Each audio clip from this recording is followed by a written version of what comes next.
All right, so welcome to another tutorial. Today, we're going to learn a few super simple strategies for instantly leveling up your chord progressions and adding a jazzier quality, or even at slower tempos, a cinematically sinister personality to your sound. And they all have to do with this one little crunchy chord called a diminished triad. All right, so today we're going to start by learning some simple music theory. Then we'll learn how to apply that theory by modifying two different chord progressions, one major and one minor, before finally wrapping up everything by discussing some of the most common situations where you would want to apply this information to your own music. So with that all out of the way, let's get started, shall we? All right, so first let's get better acquainted with the diminished triad, which is arguably one of the most deceptively versatile and useful chords in music theory. Now, you can think of a diminished triad in two different ways. The first is as a minor triad with the fifth scale degree lowered by half a step. So, for example, here we have an E minor. If I take this fifth scale degree and I lower it by half a step, we get an E diminished. The second way is to just simply think of it as a tritone interval. So, for example, a B natural to an F natural. All right, then we take our tritone interval, we add the note a minor third above the root. So in this case, the root is B. We go up a minor third, find D, and boom, look at that. We got a B diminished triad. Now, speaking of a tritone interval, due to the presence of the tritone here between the first and fifth scale degree, this chord contains a lot of tension and crunch. And this tension is actually what makes this chord so useful, because there are just so many different ways we can resolve it. However, in this video, we're going to focus on just two common strategies: substitute diminished chords and passing diminished chords. So the first strategy, a substitute diminished, involves resolving your diminished triad into a target chord built on the root a half step higher. So for example, here we have a C major chord moving into a D minor chord. Let's say that I want the D minor to be my target chord. Once you have your target chord picked out, you'll start this strategy by shortening the chord directly before it. So in this case, we're going to shorten the C major. Just chop that down, we'll drag it over here, and boom, it's nice and short now. All right, then in the empty space, I'm going to find the note that is a half step lower than the root of my target chord, the D minor. Remember that the root of a chord is just very simply the note that the chord is named after. So the root of D minor is obviously a D natural. Now the note one half step below D natural is C sharp. So once I've identified this note, I'll use it as the root for my substitute diminished chord by building a C sharp diminished triad. Find the note a minor third above it, and then add the note a minor third above that, and we've got our substitute diminished. It's really just that simple. Now, this strategy can be applied to any chord in a progression. All right, just figure out which chord you want to be your target chord, shorten the chord that is directly in front of it, and then just add your substitute diminished. Our second strategy is called a passing diminished, and it's a little trickier, but not by much. You see, a passing diminished works best in a very specific situation, where the first chord has a root that is a major or minor second above the root of your second chord. The idea here is that once you've identified two chords with their roots a major, minor second apart like this, you can use a diminished triad to transition from one into the other. For example, here we've got the D minor moving into a C major. Step one, very simple, pick one of these chords and shorten them. All right, it could be the first chord, it could be the second chord, doesn't really matter. Here, I'm going to very simply shorten our first chord, the D minor. Once you've shortened your chord, it doesn't matter which one has been shortened, you're going to fill that empty space with a repetition of your very first chord, in this case, the D minor. Now from here, the next step is going to actually be different depending on whether your first chord is a major or minor triad. In this particular situation, our first chord is a D minor. So what we're going to do is once we've repeated our chord a second time, this time we are going to lower the fifth scale degree to turn it into a diminished triad. This diminished triad is going to be our passing diminish, and it's going to create a nice smooth transition from one chord into the next.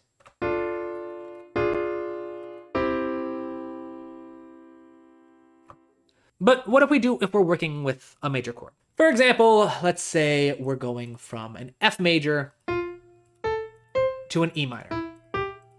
Well, the first step is gonna be the same, all right? Pick a chord to shorten, all right? Once again, I'm gonna do the same one here just because that's what I tend to default to.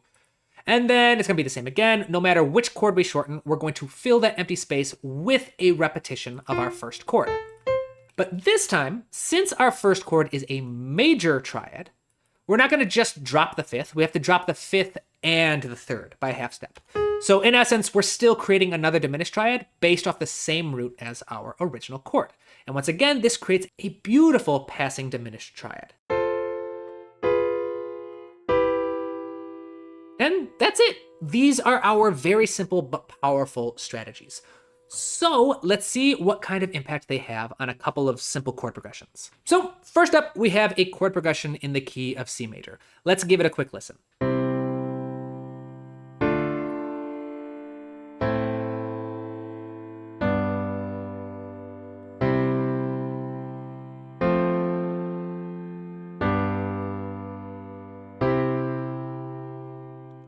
Super simple, a little bit boring, but let's fix that, all right? Let's make it a bit more interesting, shall we? First, let's try adding a substitute diminished between these first two chords.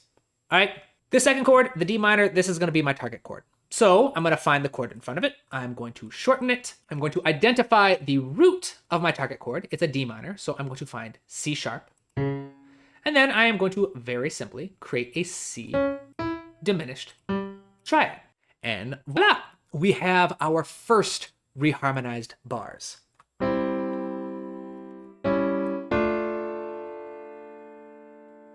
In our next two bars, we have an A minor into a G major. Now, to me, this looks like a perfect opportunity for a passing diminished, since our first chord is a major second above our second chord. So let's just do that, shall we? So once again, I'm gonna take my first chord, I'm gonna shorten this. I could shorten the G major if I wanted to, but again, personally, I always like shortening the first one. I don't know why, I just think it sounds better. Since our first chord is a minor triad, A minor, I'm just gonna very simply lower the fifth scale degree, and we have a nice A diminished. And boom, look at that. We've got another two reharmonized bars.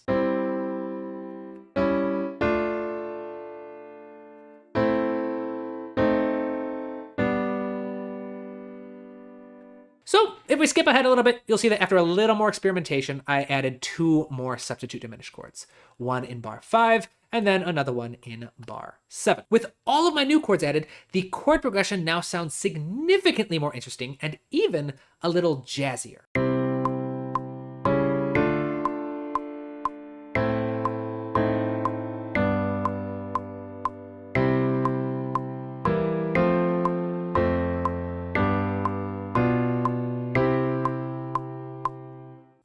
Now, we can get the same kind of effect with a minor key, using the same exact strategies. However, if we slow down the tempo just a little bit and use a string patch instead of a piano, we can see how useful these same exact strategies can be for creating dramatic and dark sounds, just as easily as they can be used to create a more dynamic and jazzier one.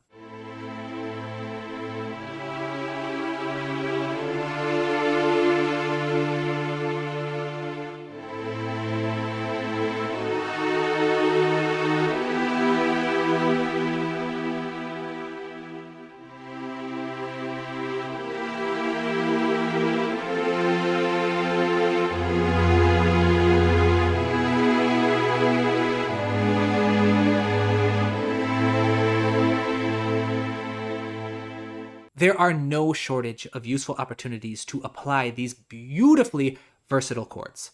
The only rule is that if you like the sound they make, then use them, all right? So, that being said, there are two super common situations where you're likely to make the most out of these strategies, and they're the very same ones we've used today. First, to create a jazzier personality, use a faster tempo and just try shaking up the lengths of your chords.